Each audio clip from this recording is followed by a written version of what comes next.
आवाज ही જોઈ લે તું કરે તું પાડ જો હવે લે મને લખો બે લે આવું આજો લે તમે બી લખો મોટા ભાઈ જો દીદી બધાને દીદી આયા છે રમારવા જો noon nililibot namin si Iwan na ng daming mga bata dito yung gustong makita siya. Chalo, tata! So, ito naman yung papaya, guys. Oh. No, papaya plus banana. Papaya and banana also? Okay, ang tagal ko na. It's been a while since I came here, so I don't know. There is I papaya have no in idea. So, nandito tayo ngayon. So, ito yung isang banana farm. Tapos, ito naman yung banana farm na tinamnan nila ng mga cabbage and broccoli.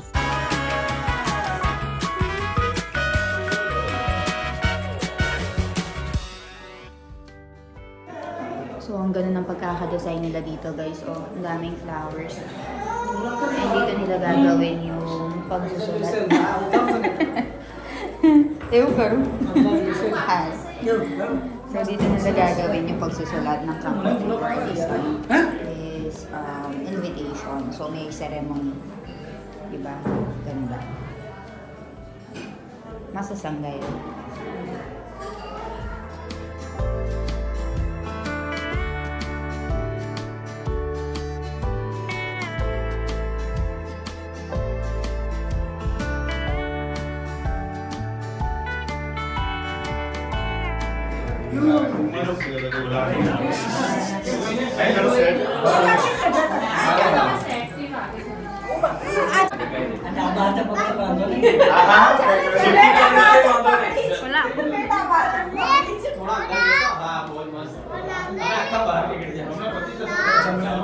चलो आवाज ही જોઈ લે એકવાર તું કરે તું પાડ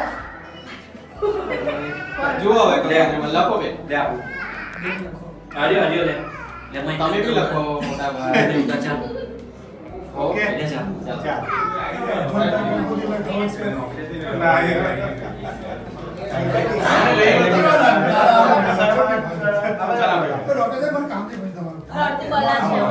એને મેં બોલાય નહીં સાબા इधर चल वो हां YouTube में छा गए आवाज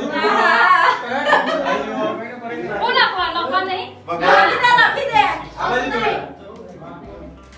लखो હવે ના 1 મિનિટ હે કે આવાજ જો अच्छा हार्दिक काका बस હવે જો ભગવાન જોલા ₹1 नहीं लेवा हां ₹1 नहीं लेवा चल पहली बार बैठना जमे अरे તમને અલગથી એક પાડી આપો બસ હા બસ કમ્પ્લીટ કરી દે આ બાજુ જોઈ લો તારે યાર મસ્તા મોડે રાખો ને થોડું દાંત દેખાય એવો છે હા તો સારો ફોટો આવશે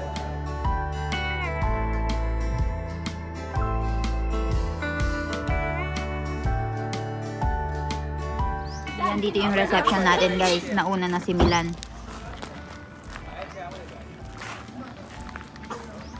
So, dito yung pagkain. So, meron dito yung suba. Tsaka meron tayo. Tsaka paneer chili kaya Manchurian. Okay, right. Paneer chili. So, ayan guys. Ang daming nakuhang vegetable ni Sonal Masi. Apri waramti Sonal Masi? waramti. Huho siya? પાપડી છે પેલી અને પેલા આ કમલબ કોલર છે હે ને પણ હરકા છે ને હરકા છે ને અને આ હું આ કડવાવાળ barabar. So ayan guys yung mga nakuha ni Sonal Masi sa likuran ng bahay namin. So કેવું છે Sonal Masi? Tabiat barabar? Color card di dulawar? તારે હું લાગણ છે અમારી ક્યારે? હજુ વાર છે બહાર છે લગન પણ color કરાવવાનો ને હા So, ayan guys, nag-color sila ng So, dito sa India guys, marami ng mga occasions like wedding, engagement, mga ganyan, mga good occasions. So, nagre-ready na talaga yung lahat. Tapos, nagpapaganda na, nagpapa-nail extension, nagpapa-wax. Kaya sina Sonal Masi din, marami ding mga event. So, kung napansin yung kulay black yung buhok niya. So, nandito siya ngayon para maglinis for our afternoon cleaning kasi umaga hapon naglilinis sila dito, nagwawalis, naglalampaso. Ayan si Sonal Masi, naglilinis na and nag-ano na rin siya ng chai. So, ayan. Kahit walang masyadong kalat guys, walang masyadong dumi-dumi. naglilinis pa rin siya, naglalampaso para hindi nakakahiya kapag may mga dumating na bisita. And ako naman dito, yung mga nahugasan kong mga baso-baso, ilalagay ko dito sa may cupboard. Didi ba daw niya, Didi? Kaya, Chara Marwa, Jo. Noon, nililibot namin si Iwan na ng daming mga bata dito yung gustong makita siya. Chalo, tata!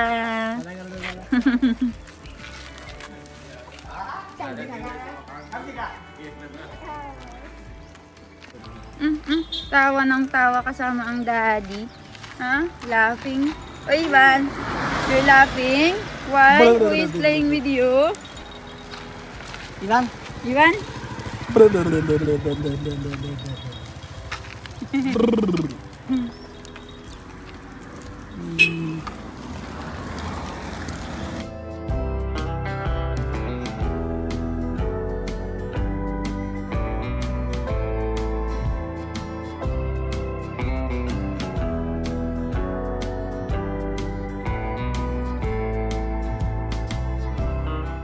Guys, nandito kami ngayon sa farm and ang tagal ko nang hindi nagpupunta sa farm. It's been how many years I did not go to this farm? 1 year. 1 year. Whoa, 1.5 year. It's been 1.5 year na hindi pa ako nagpunta dito sa farm and tignan natin yung changes. Papakita ko sa inyo. You'll put door here? Okay, so we are planning pala to put doors here. And then here, ito yung papaya plant na pagtataniman. Before it was banana, right? Yes. Now papaya. So they remove already the bananas. Now they will be putting papaya. What about the other papaya farm there, Milan? No, we will remove that. That is finished? Finished? The season is finished? Yes. So ayan siya, guys. Wala tayo doon. How many papayas we will plant? Don't have any idea. We didn't count it yet. But around 4,000 plants. 4,000 plants of papaya daw yung plano nila. So, tignan natin doon sa kabila, guys. Ito naman yung papaya plant nila dati. What they will be also removing this. We will not plant banana this time. No. So, we have to keep on changing the plant. So, pure papaya tayo. So, we'll be planting pure papaya for the next season. So, ito naman yung papaya, guys. No, papaya plus banana. Papaya and banana also? Yes. Okay, ang tagal ko na. It's been a while since I came here, so I don't know. There is papaya. I have no in middle. idea. Ay, oo nga. Ayan, no, papaya. And then banana. Lumaki na rin, no? They become big na, no, Milan? Yes, but not that good. And the flowering started already.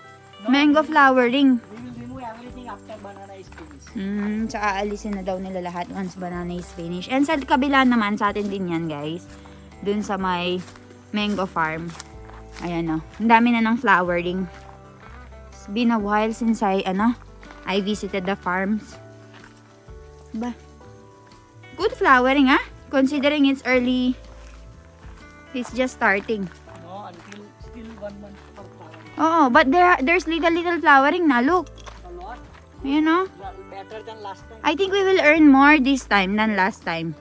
I hope there will not be, problem, No. calamities. Better than last time, ne? So much flowering. Ayan, no? It's still coming, ha? Hindi pa start ng season pero meron ng flowering, guys. Ayan, no?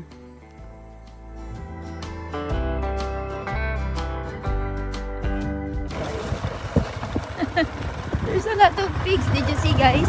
Nagpunta sila sa loob ng banana farm. Daming baboy damo.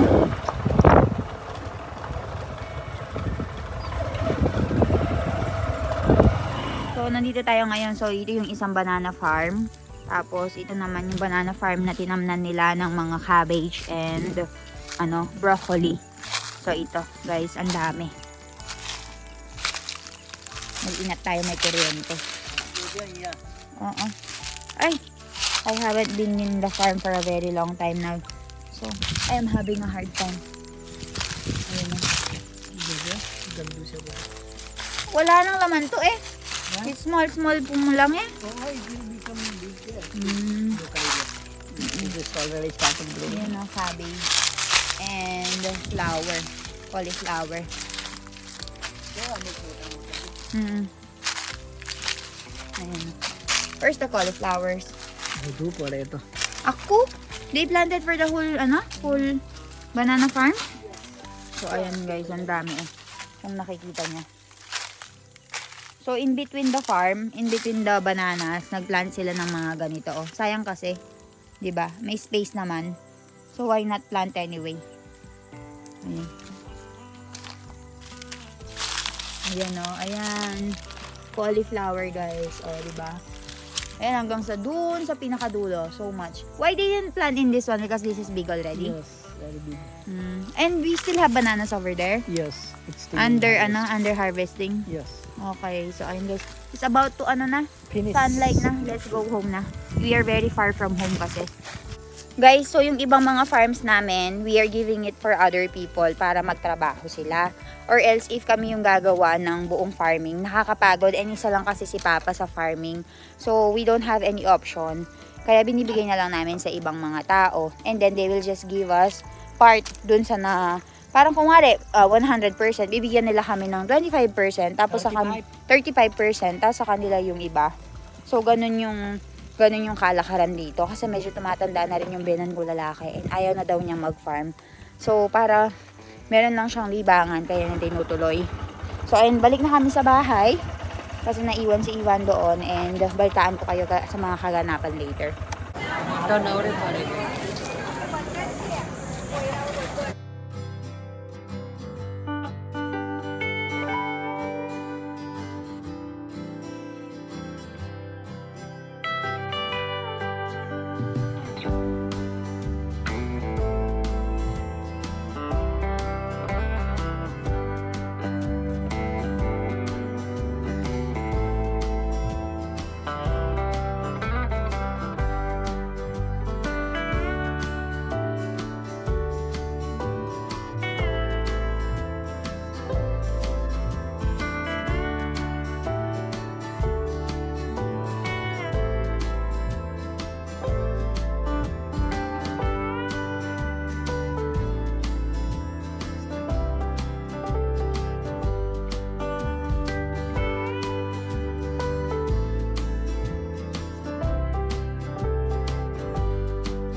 Hi guys! So, nakarating na nga kami mula dun sa haldi ceremony.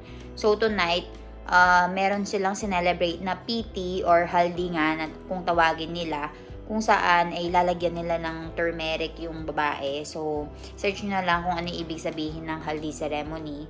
Pero ginagawa siya before ikasal yung babae. So, meron lang silang ritual na ginawa. Tapos, at the same time, birthday nga din ng tito namin. So, nagkaroon nga din ng cake cutting. And kanina, wala man ako dun sa ceremony na yon. Yung mga video and clips na pinakita ko sa inyo, si mami lang yung nag-take nun. Kasi guys, hindi na ako pwedeng pumunta sa mga ganong seremonyas na pagkatagal-tagal. Kasi nga, sabi ko nga sa inyo, si iba nagbe-breastfeeding sa akin. And hindi nga siya umiinom gamit yung bote. So, kailangan ko talagang umuwi ng maaga or kailangan ko talagang kasama si Iban saan man ako magpunta. Or if may iwanan ko siya for a little bit time lang after ko siyang i-breastfeed, pwede ko siyang iwanan for 1-2 hours lang. So, hindi na kami pumunta kanina dun sa may ceremony. Umattend na lang kami ng eating time na. So, reception time, dun na lang kami umattend. Kaya kung napansin nyo, gabi na nung nakarating kami ni na Milan. And actually guys, pinag-iisipan nga din namin kanina na hindi na nga kami pupunta. Kasi nga, pupunta lang kami doon para kumain, 'di ba? Nakakahiya naman. Pero sabi ni na mommy at saka ni na papa, naiintindihan naman daw ng mga tao 'yon kasi alam nga nila na meron akong baby na inaalagaan and alam nila na nagbe-breastfeeding nga. So, pinapunta pa rin kami Sabi ni Papa, wag daw kami mahiya kasi marami naman daw tao doon na hindi naman kami manenotice. So, ayun, pumunta kami doon para kumain lang. Hindi kami umattend dun sa mismong haldi ceremony. Pero yun nga, yung haldi ceremony guys, yun yung ginagawa nila kapag ikakasal nga yung babae, magkakaroon ng haldi ceremony, maglalagay ng turmeric sa mukha niya, ganyan. Dagdag na lang yung may mga pa-confetti, dagdag na lang yon. Pero usually, yung mga taong nagse-celebrate ng mga malalakihang mga marriages, 3 araw yung ginagawa nila. Una, PT or haldi, tapos magkakaroon ng garashanti, tapos wedding function na. So, 3 araw. Pero yung iba, pinagsasabay-sabay nila. Sa isang araw, sa morning, magkakaroon ng haldi ceremony. Pagka ng hapon, garashanti. Kapag gabi, yun na yung mismong kasalan. So, kapag maraming budget, 3 araw sila magpapakain. Kapag konti yung budget, 1 araw sila magpapakain. Isang beses na lang. So, ayun, yung kamag-anak namin, medyo may kaya-kaya sa buhay. Yung nag-PT ngayon or haldi, medyo mayaman. So, 3 araw yung gagawin niya. So, bukas, ang gagawin nila is magkakaroon ng garashanti and at the same time. Garashanti yun sa umaga, tapos sa gabi, yun yung wedding function. So, pupunta na naman kami niyan bukas doon para kumain. And tignan ko kung makakapunta ako sa mismong kasalan. Kasi nga kay Iban. Pero feeling ko makakapunta na lang kami doon kapag oras na para kumain. So, balitaan ko kayo kung ano yung mga kaganapan bukas tungkol doon. And kaninang umaga naman guys, dahil malapit lang yung pinagpuntahan ko dito nakita nyo nagsusulat kami ng wedding, ng invitation. So, meron kasi akong friend dito, buntis siya. So, 4 months or 5 months na siyang buntis. Pagdating ng 7 months, magkakaroon siya ng 3-month or baby shower. So, kanina, meron din palang ceremonies para sa pagsusulat ng mga sa mga pagsusulat ng invitation. So, in-invite nila kami, nagkaroon ng ceremonies for writing the invitation, picture taking, and then afterwards, nagkaroon ng reception dun sa may hotel dito. So, dun kami kumain kaninang lunch. So, ganun talaga yung mga pagkain dito, guys. This whole week, puro mga kainan sa mga labas. So, ang daming spices. So, puro kasi mga engagement ceremony, wedding ceremony, mga wedding function, mga invitation writing. So, lahat may mga pagkain silang nire-ready. So, this whole week, puro mga pagkain sa labas lang yung kinain namin. So, ayun, bukas guys, palitaan ko kayo. Papunta kami sa kasalan. Tingnan ko kung makaka-attend ako ng mismong kasalan or sa mismong kainan time na lang. Pero balitaan ko na lang kayo tomorrow. Bye-bye!